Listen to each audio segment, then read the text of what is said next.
Amen. Amen. Amen. Merci, Sylvain. Est-ce que je me sens ici un peu comme ça? Est-ce que je peux descendre? C'est possible. Mais c'est plus confortable pour moi d'être proche de vous. Donc, mais j'espère que je ne vais pas casser cette fois-là les micros. Je vais faire attention. Ne vous inquiétez pas. Je vais faire attention. OK? Seigneur, s'il te plaît, garde-moi de casser quelque chose.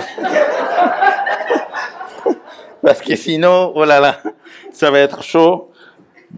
Et l'équipe pastorale de l'église de Ponto m'a dit, fais attention parce que sinon, on va commencer à recevoir des factures pour payer des choses. C'est un peu chaud. Donc, s'il te plaît, garde-moi, Pierre. Mais chaque fois que l'Éternel m'accorde la grâce d'être avec vous, c'est vraiment un plaisir pour moi. C'est une bénédiction. Et je profite pour remercier mon frère, mon cher ami Sylvain, pour la confiance qu'il m'a fait. Et à vous aussi pour la patience que vous avez envers moi. Et mon église et les amis à Guatemala, mon pays d'origine, parfois me demandent, ça va, Elvis, comment ça se passe? Et je dis toujours, écoute, les frères et sœurs, j'ai eu la bénédiction de tomber dans des églises où il y a que des gens gentils. Ils ont beaucoup de patience, malgré l'accent latino très fort et bizarre, ils ont beaucoup de patience. Donc, c'est une grâce. Et c'est une manière aussi par laquelle l'Éternel m'a montré sa grâce, son amour, sa bienveillance. Et voilà, je me sens un peu comme dans la famille ici. Ça devient quelque chose de spécial pour moi. Donc, c'est une joie et une bénédiction. Et je vois toujours, je ne sais pas, il y a quelque chose qui se passe chez vous. Et je t'encourage, mon frère, à faire attention. Mais l'horloge, j'ai l'impression que ça passe vite ici. Donc, je dois aller directement dans les messages parce que sinon, il y a un problème. Il y a un problème. Il y a aussi le changement d'horaire, mais il avance trop vite. Hein. Mais c'est le problème aussi à Ponto. À chaque fois que je prêche, j'ai l'impression, quand c'est Manu ou les autres qui prêchent, j'ai l'impression que ça prend du temps pour que l'horloge avance. Mais quand c'est moi, donc je dois prêcher déjà. Les amis, on est en train de vivre des moments compliqués, n'est-ce pas? Mais c'est pas la première fois qu'on doit faire face à des pandémies, à des problèmes de guerre, une situation financière un peu comme ça. C'est pas la première fois. Si on va regarder dans l'histoire de l'Église, on va voir que les chrétiens, ils étaient vraiment devant un défi avec une grosse pandémie dans le 2e siècle. Dans le 3e siècle, une autre pandémie plus forte et plus virulente, on dit, de ce qu'on a vécu ces dernières années. Très, très forte. Et aussi une situation économique horrible et forte et difficile dans le 5e siècle. On voit aussi que dans le 4e siècle, on dit comme ça, aide-moi, c'est non. 4e siècle, c'était waouh, horrible et forte. Donc, c'est pas la première fois qu'on doit faire face à une telle situation difficile où il y a des guerres, des pandémies. Non, ça arrivait plusieurs fois. Il y a des spécialistes qui considèrent que, par exemple, dans le 4e siècle, c'était encore plus chaud, les choses. Donc, on voit que ça arrivait dans le passé. Mais ce qui m'a émerveillé toujours, c'est que tout au long de l'histoire, les héros de la foi, les chrétiens qui ont resté fidèles à l'Éternel, ils avaient une chose en commun. Tous. Et c'était leur espoir. Jésus-Christ est notre espérance, les amis. Jésus-Christ est notre espérance. Peu importe les circonstances, peu importe les situations difficiles à laquelle on doit faire face aux les défis de la vie qui vont arriver, quand Jésus-Christ est notre espoir, quand on sait où on est enraciné, quand on sait qui est le chef, qui a le contrôle, qui est en train de diriger les choses, qui est encore en train de gouverner la terre, sa création, quand on est conscient de cette réalité, on peut rester en paix. Peu importe les circonstances. Je vois par exemple que les deux disciples de l'apôtre Jean, Polycarpe et Ignace, on dit comme ça, Ignace d'Antioche, dans ces lettres qu'ils ont écrites pour encourager les églises, c'était clair cet aspect que Jésus-Christ est notre espérance. Par exemple, Ignace d'Antioche, dans la lettre qu'il a écrite à l'église en Éphèse, il dit comme ça: ayez bon courage en Dieu le Père et en Jésus-Christ, notre commune espérance. C'est Jésus-Christ, notre espérance. Et Polycarpe aussi, dans le 12e siècle, il a écrit: persévérons donc dans notre espérance et les gages de notre justice, qui est Jésus-Christ. Jésus-Christ est notre espérance. Mais la question logique, je pense, c'est pourquoi on dit que Jésus-Christ est notre espérance? Pourquoi on peut se confier à lui? Pourquoi on peut rester attaché à cette certitude qu'il est notre espérance? J'aimerais bien aborder deux aspects. Il y a plusieurs. Il y a des autres. Et j'aimerais bien aborder ce matin avec vous deux aspects, deux choses de pourquoi je crois qu'encore aujourd'hui, Jésus-Christ est notre espérance. Jésus-Christ est notre espoir. Mais avant d'aborder ça, c'est important pour moi de dire que l'espoir dans le Nouveau Testament ne consiste jamais simplement à souhaiter quelque chose. Un peu quand on dit « Ah, j'espère qu'il va pleuvoir aujourd'hui ». Non, hein, on n'espère pas. C'est bien le soleil. Moi, en tant que latino, j'aime bien le soleil. Donc, mais c'est pas ça l'idée dans le Nouveau Testament. L'espoir dans le Nouveau Testament, je répète, ne consiste jamais simplement à souhaiter quelque chose. L'usage biblique de l'espoir suggère un désir, mais surtout avec une certitude absolue d'accomplissement. Notre espérance en Jésus-Christ, on est convaincu et on est sûr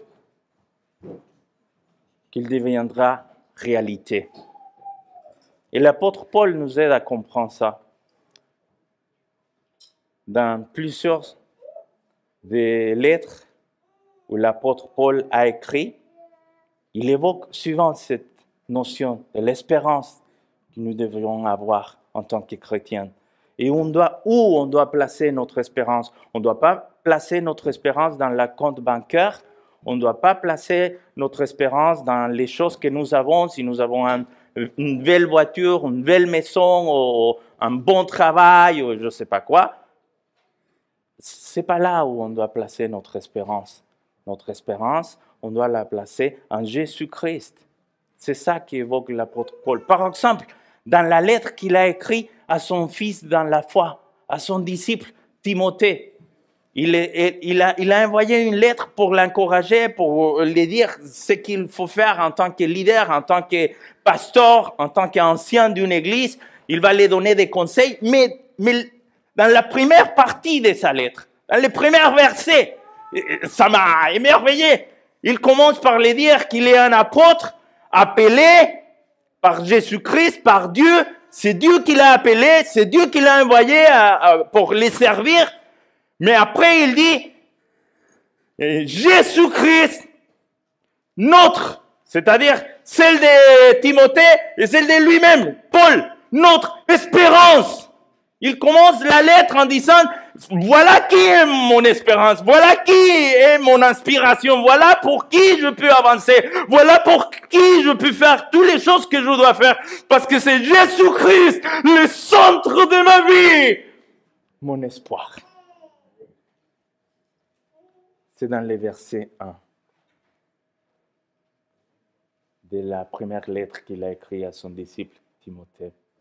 Donc vous voyez le concept de l'espérance en Jésus-Christ est récurrent dans le Nouveau Testament.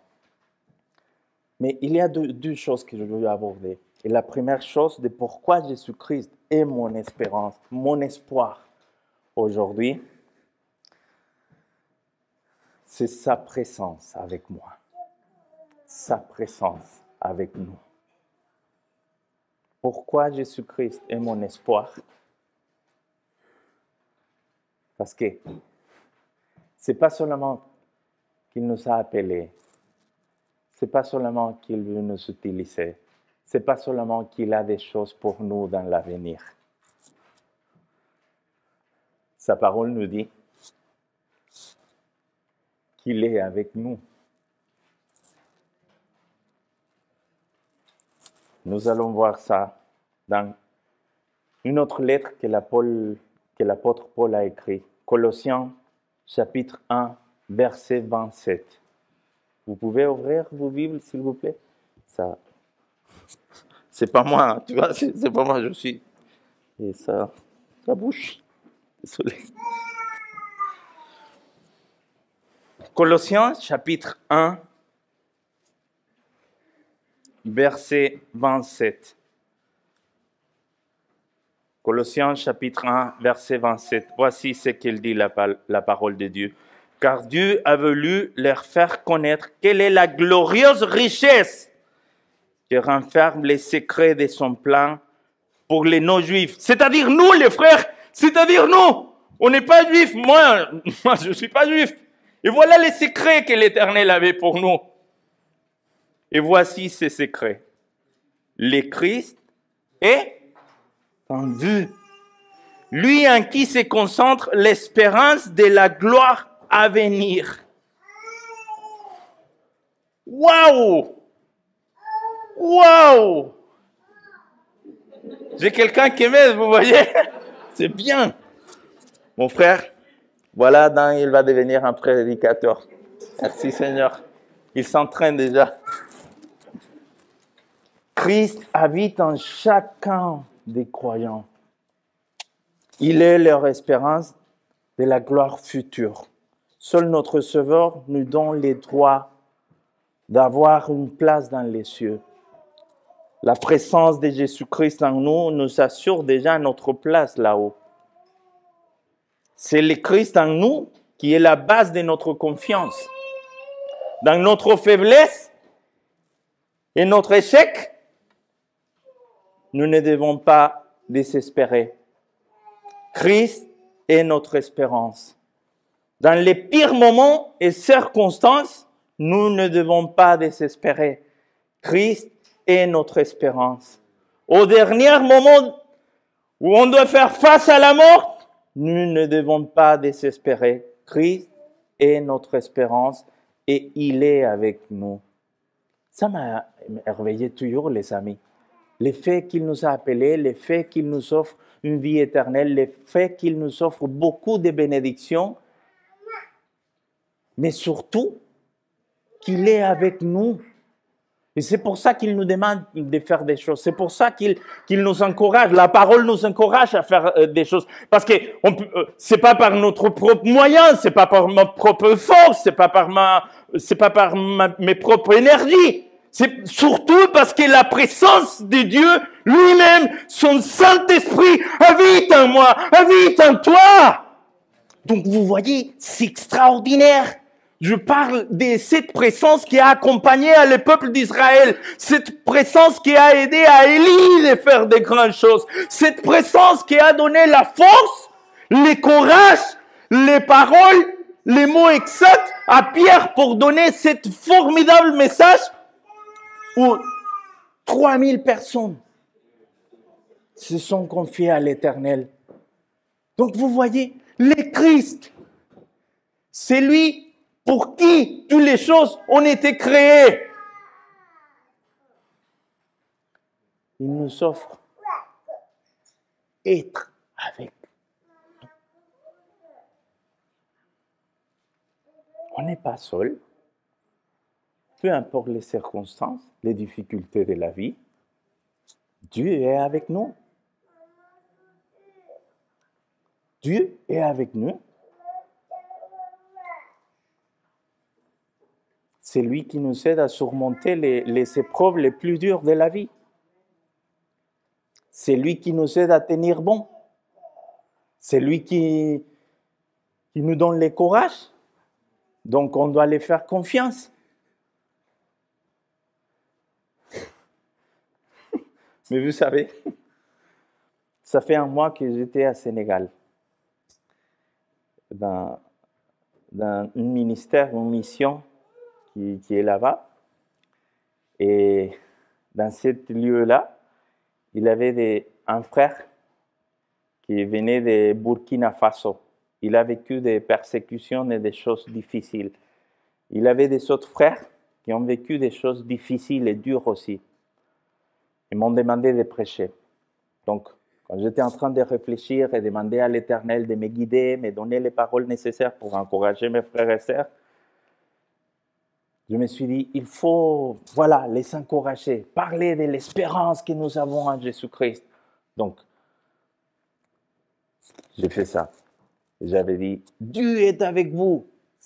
Si vous allez passer par des circonstances difficiles, compliquées, extrêmes, rappelez-vous, Dieu est avec vous. Tiens bon. Mais vous savez quoi? C'est facile de le dire. Très facile.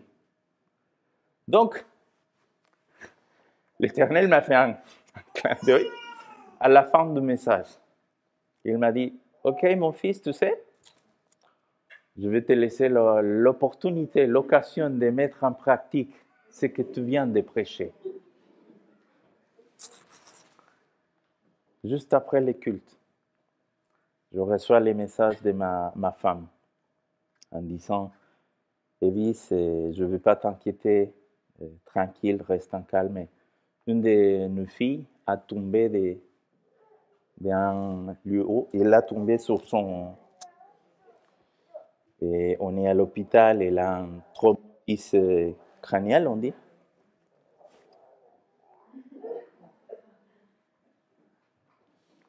Ils vont faire les scanners pour voir, mais il est dans une condition délicate.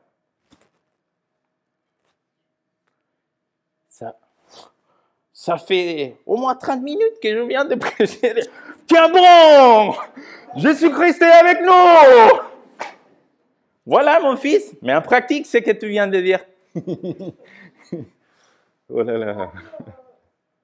Mais c'est ça, quand je vois les messages, je reçois l'appel aussi, t'inquiète, je suis avec elle, on est à l'hôpital, et il n'arrive pas à rester. Vous pouvez imaginer, qui ont des enfants ici? Donc, on peut se sentir identifié quand même un peu. Voilà. Et là, il me dit, oui, voilà les résultats de scanner. Il y a un hématome. Ouais. Ça peut être délicat ou peut-être pas.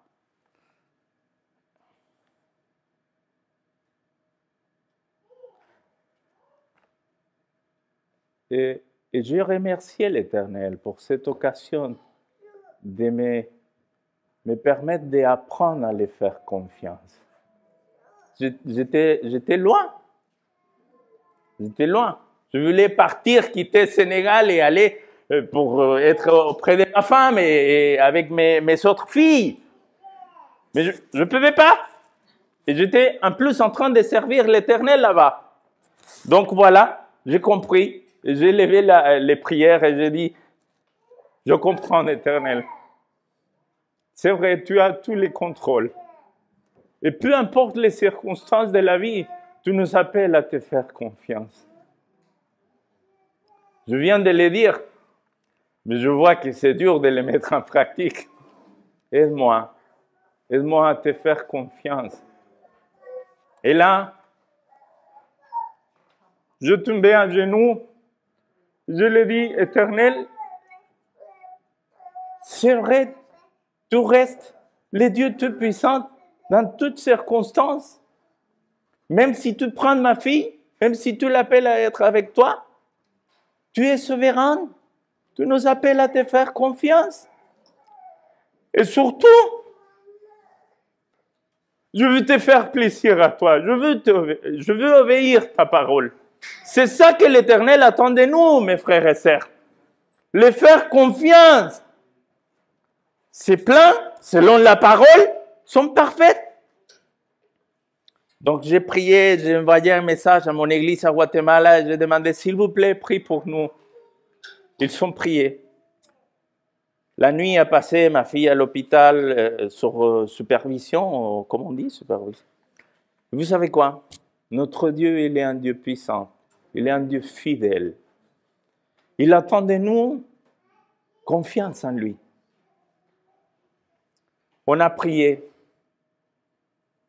Pendant la nuit, ils ont fait un autre scanner. Il n'avait rien.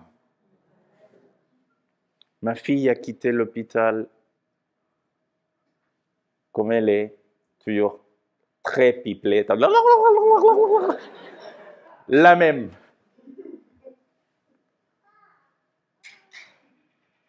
Mais après, je me suis dit, si ça aurait été pas comme ça, est-ce que je resterais avec cette attitude de te faire confiance éternelle? Je ne sais pas, parce que ça n'a pas arrivé. Mais aide-moi, aide-moi. Et surtout parce qu'il est avec nous, mes frères et sœurs. J'aime beaucoup le psaume 23, verset 4. Il dit, « Si je devais traverser la vallée où règnent les ténèbres de la mort, je ne craindrai aucun mal, car tout est auprès de moi. Ta houlette me conduit et ton bâton me protège. » Vous voyez? Donc voilà pourquoi Jésus-Christ continue à être mon espérance. Il est avec moi dans les pires moments de la vie, dans les difficultés les plus sérieuses. Il est avec nous. Il reste avec nous. Il est un Dieu fidèle. Et voilà pourquoi Paul a arrivé à dire dans les mêmes chapitres, chapitre 1 de la lettre aux Colossiens, dans le verset 29, « Voilà pourquoi je travaille et je combats par la force du Christ qui agit puissamment en moi. » Vous voyez?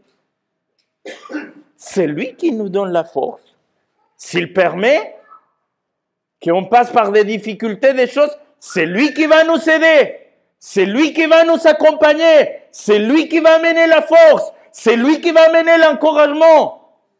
J'ai partagé plusieurs fois ici avec vous mon expérience avec le décès de mes parents. Et je me rappelle, avant de retourner ici en France, je suis parti pour voir une dernière fois les tombeaux de mes parents. Et là, j'étais devant les tombeaux et j'ai profité pour remercier Dieu de m'avoir donné cette bénédiction, d'avoir un père et une mère fidèles à lui. Et là, je commence à réfléchir, ah mince, qui va prier pour moi maintenant? À qui je vais appeler pour demander les conseils? Tous les jours, je demandais conseil à mon père. Il était un homme très sage, un serviteur de Dieu.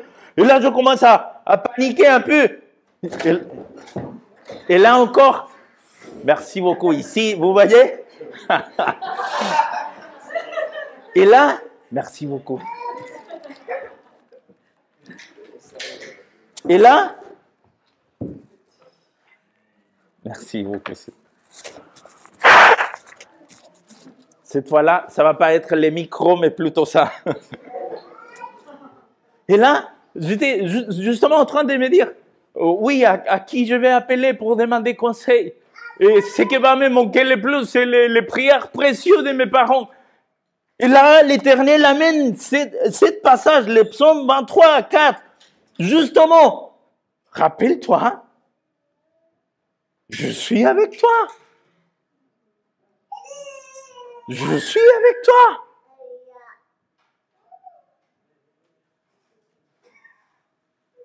Dans les moments plus durs de la vie. Et l'ennemi, c'est un spécialiste pour amener des pensées. Je suis seul. Il n'y a personne pour moi. Il n'y a personne qui m'appelle. Personne m'a appelé. Il avait un chrétien qui a vécu la persécution à cause de sa foi. Il a vécu 14 ans emprisonné à cause de sa foi. Et lui, il a dit, si le Créateur du ciel et la terre, si lui est avec nous, peu importe que le reste du monde ne soit pas avec nous, lui, le Dieu Tout-Puissant, le Dieu fidèle, est avec nous. Et c'est ça. Fais attention, mes frères et sœurs, dans ce moment où il y a beaucoup de gens angoissés, préoccupés, perturbés pour ce qui se passe. Rappelle-toi, le Créateur du ciel, de la terre, est avec toi. C'est Dieu qui a marché, a encouragé, a donné la force à Moïse, à Néhémie. Il est avec toi. Lui, il est avec toi. Le pasteur fondateur de l'église de Ponto Combo, il a décédé en janvier. Quelques jours avant de mourir, 2 jours, 3 jours, quelque chose comme ça avant de mourir, le pasteur principal de l'église, Manu, l'a rendu visite à l'hôpital. Et là, il ne parlait plus, mais quelque chose qui nous a beaucoup touchés à tous, c'est que quand Manu est venu et Chris l'a vu, il a fait un geste qu'il faisait toujours à l'église. On tient bon. Malgré les difficultés, malgré les circonstances difficiles de la vie, on tient bon. Pourquoi? Pourquoi? Pourquoi? Parce que c'est Dieu puissant et fidèle qui nous a tellement aimés, a promis de rester avec nous. Voilà les secrets qu'il avait pour nous. Que sa présence puissante restera en nous, avec nous. Cette horloge, il a un problème. Je suis convaincu. Je suis convaincu qu'il y a un problème. J'avais dit que j'aborderais 2 choses. La première chose, c'était ça, qu'il est avec nous. Désolé, pardon. Mais la deuxième, c'est pas seulement qu'il est avec nous, qu'il nous accompagne pendant notre parcours ici sur la terre. C'est pas seulement qu'il restera avec nous toujours. C'est pas seulement qu'il va nous aider à tenir bon. C'est pas seulement qu'il va nous encourager, nous donner l'énergie face aux difficultés. C'est pas seulement ça. Mais aussi, il nous offre la vie éternelle. Waouh! Waouh! Quelle merveille! Et c'est ça qu'il le dit à la fin du verset qu'on avait lu. Le Christ est en vous, lui en qui se concentre l'espérance de la gloire à venir, son retour. Quelle grâce, n'est-ce pas? Mais j'aime beaucoup un autre passage où il aborde cet aspect. Et ça se trouve dans la lettre qu'il a écrite aussi à un de ses disciples. Tite, chapitre 3, verset 4 jusqu'au verset 7. Il dit, mais quand Dieu, notre Sauveur, a révélé sa bonté et son amour pour les hommes, il nous a sauvés. S'il l'a fait, ce n'est pas parce que nous avons accompli des actes conformes à ce qui est juste. Non, il nous a sauvés parce qu'il a eu pitié de nous, en nous faisant passer par les bas purificateurs de la nouvelle naissance, c'est-à-dire en nous renouvelant par le Saint-Esprit. Cet Esprit, il l'a répandu avec abondance sur nous par Jésus-Christ, notre Sauveur. Il l'a fait pour que, déclarés justes par sa grâce, nous devenions les héritiers de la vie éternelle qui constitue notre espérance. On a la vie éternelle. On a la vie éternelle. C'est pas que ça va nous arriver après. Mais on l'a déjà. Dans les présents, pour ceux qui ont placé sa confiance en Jésus-Christ, ils sont déjà à la vie éternelle. C'est ça que les passages, il dit. Et même Jésus, il avait dit que ceux qui placent la confiance en lui, ils ont la vie éternelle. As-tu placé ta confiance en Jésus-Christ? On sait qu'on peut le faire confiance à lui parce qu'il a vaincu la mort. Il a ressuscité. Il a une vie éternelle.